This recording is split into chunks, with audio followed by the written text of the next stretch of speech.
एक नए अंदाज में। तो आप लोग सभी इस वीडियो को अंत तक ज़रूर देखिएगा। मैं आप लोगों को एक एक चीज़ समझाऊंगा। दोस्तों सबसे पहले स्ट्रक्चर समझ लेते हैं। सबसे पहले आपको सब्जेक्ट लिखना है और उसके बाद जो है सेल और विल लगा देना है। ज़्यादातर विल का यूज होता है आजकल। उसके बाद बी लगा देना है और फिर वर्ब में आईएनजी फॉर्म लगा देना है। और यदि सेंटेंस में ऑब्जेक्ट रहता है तो ऑब्जेक्ट लिख देंगे।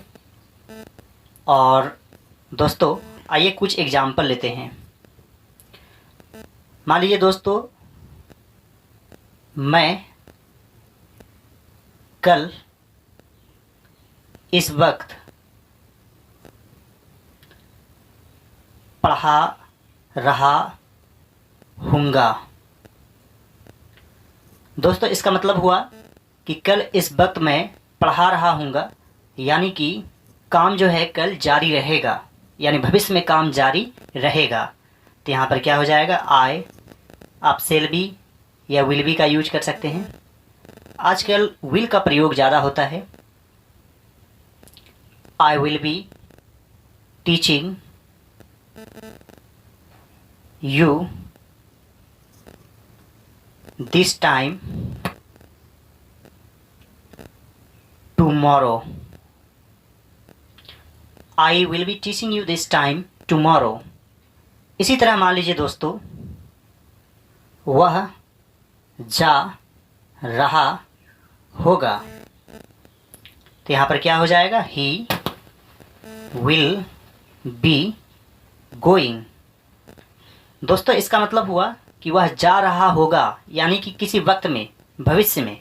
मान लीजिए यहाँ पर कल जोड़ देते हैं तो वह कल जा रहा होगा। और यदि हम हिंदी में कहते हैं कि वह जा रहा होगा तो थोड़ा सा डाउट भी क्रिएट होता है। वह पढ़ रहा होगा, वह खेल रहा होगा, लेकिन वो वाला ये सेंटेंस नहीं है। ये भविष्य को दिखाने वाला सेंटेंस है कि वह कल 2 बजे जा रहा होगा। तो इससे भी तो भविष्य दिखाई देता है और काम भी कंटिन्यू रहता है, इसलिए यह फ्यूचर कंटिन्यूअस टेंस में माना जा सकता है। लेकिन इस तरीके के सेंटेंस को 2 तरीके से यूज किया जा सकता है। वह क्या कर रहा होगा, पढ़ रहा होगा, खेल रहा होगा। एक जो है डाउट क्रिएट होता है, लेकिन यहाँ डाउट वाला सेंटेंस नहीं लेंगे। यहाँ पर जो है भविष्य को दिखाने वाला सेंटेंस लेंगे। मान लीजिए कल वह पेड़ों को पानी दे रहा होगा। कल वह पेड़ों को पानी दे रहा होगा। तो यहाँ पर क्या हो जाएगा, he will be watering the trees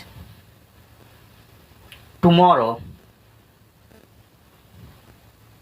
उम्मीद करता हूँ दोस्तों कि आप लोगों को समझ में आ रहा होगा।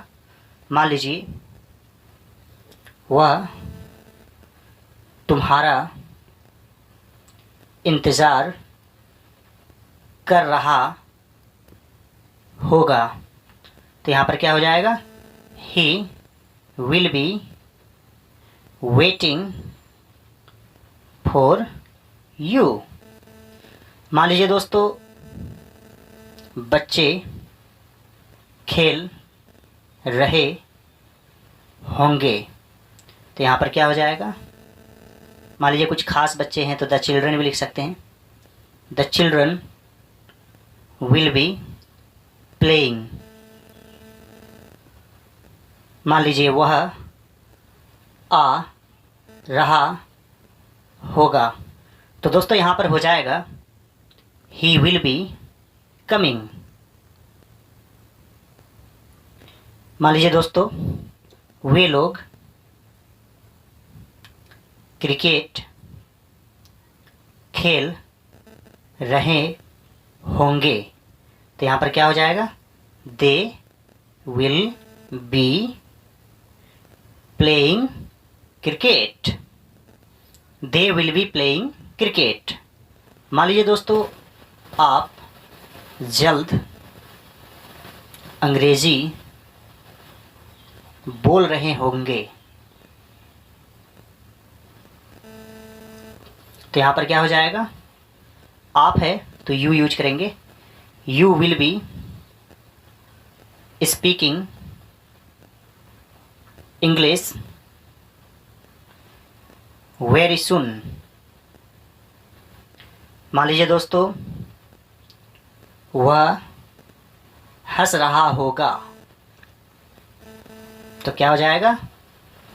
He will be laughing। और आप लोग के लिए एक सेंटेंस है, मान लीजिए वह रो रही होगी। कैसे बनाएंगे? आप लोग कमेंट बॉक्स में अपना आंसर जरूर लिखेंगे।